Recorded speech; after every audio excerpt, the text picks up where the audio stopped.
ও কি কোনো আকাম করছে?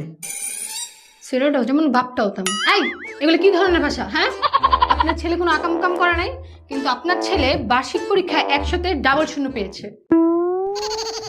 এখন ম্যাডাম করণীয় আর কি, ওর ভর্তি ফির জন্য স্কুল অ্যাকাউন্টসে আপনি 5,000 টাকা জমা দিবেন। আর ওকে আর উপরে ক্লাসে উঠতে দেওয়া যাবে না, ওর এই ক্লাসে আবার পড়তে হবে। ম্যাডাম 5,000 টাকা দিব, কোনো সমস্যা নেই, কিন্তু এই টাকা স্কুলের অ্যাকাউন্টে দিয়ে লাভ কি? আপনার অ্যাকাউন্টে দিয়ে দিই, আপনার লাতি উষ্টামেরা ওর একটু উপরে ক্লাসে উঠাই দেন। হ্যাঁ, এই, আমাকে দেখে কি আপনার দুর্নীতিবাজ মনে হয়? হ্যাঁ হ্যাঁ হ্যাঁ, টাকাটা দেন।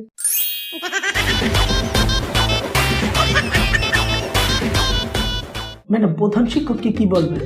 ওনাকে আর কি বলবো, বলবো যে আপনার ছেলে 100-তে 100 পেয়েছে। বাবারে, আমি তো সেই লেভেলের দুর্নীতিবাজ। কি?